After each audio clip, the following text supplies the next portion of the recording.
এই মুহূর্তে আজকে ১ তারিখ যদি বৃষ্টিপাতের মানচিত্রে আমরা তাকাই তাহলে দেখতে পাবো পশ্চিম হিমালয়েতে বৃষ্টিপাত হচ্ছে। যারা ঘুরতে গেছেন হিমাচল প্রদেশ, উত্তরাখণ্ড কিংবা আমাদের জম্মু কাশ্মীর তাদের পক্ষে কিন্তু একটা সুন্দর আবহাওয়া তারা পেতে চলেছেন বা এই মুহূর্তে অনুভব করছেন যারা চলে গেছেন। আর তার সঙ্গে সঙ্গে বলি যারা আমাদের নর্থ বেঙ্গল গেছেন বিশেষ করে দার্জিলিং এবং সিকিম সেখানেও বৃষ্টিপাত হচ্ছে দেখতে পাচ্ছেন। তো আমাদের উত্তরবঙ্গেতেও বৃষ্টিপাতটা চলছে। এর সঙ্গে সঙ্গে নর্থ ইস্ট দেখতে পাচ্ছেন অরুণাচল প্রদেশেও বৃষ্টিপাত চলছে বেশ কিছু জায়গাতে। তো এটা আজকে ১ তারিখের আপডেট দিচ্ছি, এখন ৩:১০ বাজছে। বন্ধুরা, ভিডিও শুরুতেই বলে রাখি, তীব্র তাপদাহে পুড়ছে ভারতসহ ভারতীয় উপমহাদেশ, যেটা বলার। আপনাদের এক্সপ্লোর অনবদ্যতে এই ধরনের ভিডিও আপডেট দেখতে কেমন লাগছে সেটা অবশ্যই জানাবেন, নাহলে তো আমিও বুঝতে পারছি না আপনাদের কেমন লাগছে বা কী করলে ইমপ্রুভমেন্ট করা যাবে। তো সেগুলোর জন্য আপনাদের একটু বলবো যে আপনারা কমেন্টে জানাবেন। তো দেখতে থাকুন ভিডিওটা বন্ধুরা। যে পশ্চিমা বায়ু, সেই বায়ু দেখতে পাচ্ছেন পূর্ব উত্তরপ্রদেশ থেকে বিহার অতিক্রম করে পশ্চিমবঙ্গে ফ্রিলি বাধাহীনভাবে ঢুকে গেছে এবং সেটা বাংলাদেশের উপর দিয়ে চলে যাচ্ছে। আর ঘূর্ণাবর্ত যেটা রয়েছে আপনাদেরকে দেখিয়ে দিয়ে একদম সরে গেছে, এই দেখতে পাচ্ছেন অরুণাচল প্রদেশের ওপরে রয়েছে এই মুহূর্তে ঘূর্ণাবর্ত। তো বাধাহীনভাবে পশ্চিমা বায়ু, শুষ্ক বায়ুটা প্রবাহিত হচ্ছে।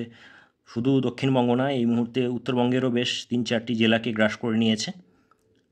তো সেই চিত্র আপনাদেরকে দেখাচ্ছি ১ মে আজকের দিনে। নমস্কার বন্ধুরা, আজকে ১ মে আবার এক্সপ্লোর অনবদ্যতে এসেছি আপনাদেরকে দক্ষিণবঙ্গে যে তীব্র তাপপ্রবাহ চলছে সেই সংক্রান্ত ওয়েদার আপডেট দেওয়ার জন্য। এখন আপনারা দেখতে পাচ্ছেন ঘাটালের টেম্পারেচার ৪১°C, আর যে হিট ওয়েভটা রয়েছে সেটা দেখতে পাচ্ছেন আমাদের পুরো দক্ষিণবঙ্গ, উত্তরবঙ্গের মালদা এবং ২ দিনাজপুর জেলার কিছুটা অংশ এই মুহূর্তে স্প্রেড করেছে বা ছড়িয়েছে। সম্পূর্ণ প্রায় বিহার বলতে গেলে, দেখুন ঝাড়খণ্ড, ওড়িশা কী অবস্থা। এই পুরো জোনটা হিট বলয়ের অন্তর্গত এবং এই হিট বলয়ের প্রভাব বা তীব্র তাপপ্রবাহের প্রভাব আমাদের পার্শ্ববর্তী দেশ যে বাংলাদেশ রয়েছে সেখানেও লক্ষণীয়। তো ১ মে আন্তর্জাতিক শ্রম দিবস। তো ইন্টারন্যাশনাল লেবার ডের সঙ্গে দেখতে পাচ্ছেন আজকের যে তাপমাত্রার যে কালার প্রায় একই রকম হয়ে গেছে। আর আপনাদেরকে দেখাচ্ছি আঞ্চলিক বন্টন দক্ষিণবঙ্গের তাপমাত্রার। তো আমরা নিচ থেকে শুরু করছি। কোনটায় ফেভারেবল টেম্পারেচার ৩৭°C, তারপর আস্তে আস্তে উপরের দিকে আমরা উঠতে আরম্ভ করছি। একটু জুম করে নিলাম, দেখুন মেদিনীপুর ৪১°C দেখাচ্ছে, এখন ৩টে বাজছে, দুপুর ৩টে। ঝাড়গ্রাম ৪২°C, চন্দ্রকোনা ৪১°C, ঘাটালতা ৪১°C, কলকাতা ৪১°C। আমরা যদি আরও উপর দিকে চলে যাই দেখতে পাচ্ছেন চাঁপাডাঙ্গা ৪১°C, বসিরহাট ৪০°C, ভাটপাড়া ৪১°C। এর সঙ্গে সঙ্গে আপনার কতুলপুরও রয়েছে ৪১°C। এদিকে মানবাজার, পুরুলিয়ার মানবাজার ৪১°C, পুরুলিয়া ৪১°C, ঝালদা ৪১°C, আদ্রা ৪১°C, আমাদের বাঁকুড়া সোনামুখী ৪২°C, বাঁকুড়ার আর আপনার বাঁকুড়া ৪২°C। আমরা এবার চলে যাচ্ছি বর্ধমানের পরিস্থিতিটা আপনাদেরকে দেখাচ্ছি। বর্ধমানে আপনার গলসি ৪২°C, এই দেখুন আউশগ্রাম ৪১°C, মন্তেশ্বর ৪২°C, কাটোয়া ৪২°C। আর পশ্চিম বর্ধমানে যদি যাই, দুর্গাপুর থেকে আরম্ভ করে রায়গঞ্জ দেখতে পাচ্ছেন ৪১°C। আসানসোল কোথায় গেল? আসানসোল ৪১°C তাপমাত্রা। আমরা আরও উপরে চলে যাচ্ছি, এরকম কৃষ্ণনগর রয়েছে, নদীয়ার কৃষ্ণনগর ৪১°C। মুর্শিদাবাদে চলে এলাম, বেলডাঙ্গা ৪২°C, জিয়াগঞ্জ ৪১°C। এর সঙ্গে সঙ্গে রয়েছে আপনার বীরভূমের নলহাটি ৪২°C, রামপুরহাট ৪১°C, ময়ূরেশ্বর ৪১°C।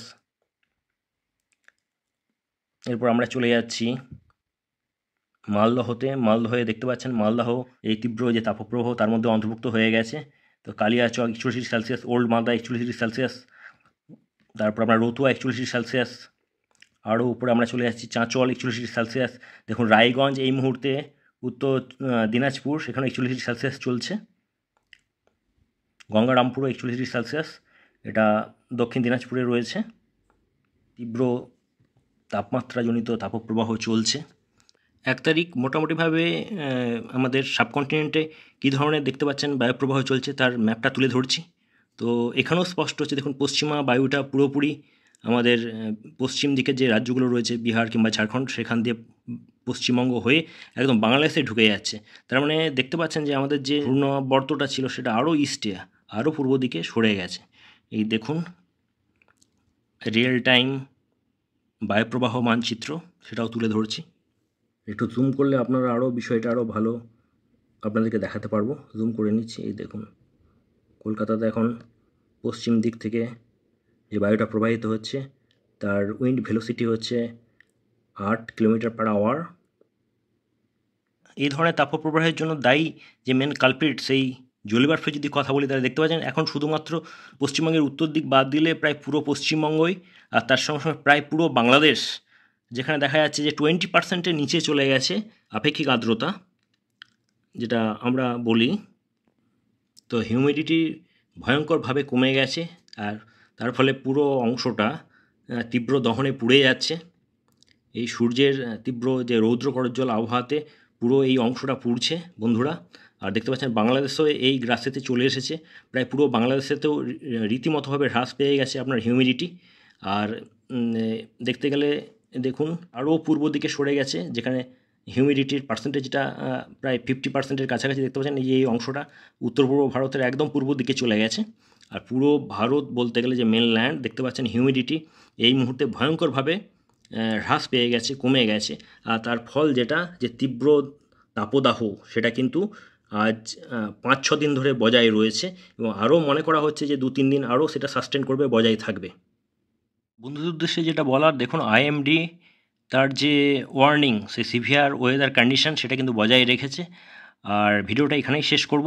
আর আপনাদের কেমন লাগছে এক্সপ্লোর অনবদ্যতে এই ধরনের ওয়েদার আপডেট যে ভিডিওগুলো বানাচ্ছি, সেগুলো অবশ্যই আপনারা জানাবেন, আপনাদের মতামত দেবেন। আর কী করে আরও এই ভিডিওকে ইমপ্রুভ করা যায়, আরও ভালো করা যায়, আপনাদের সেই মতামতও জানাবেন।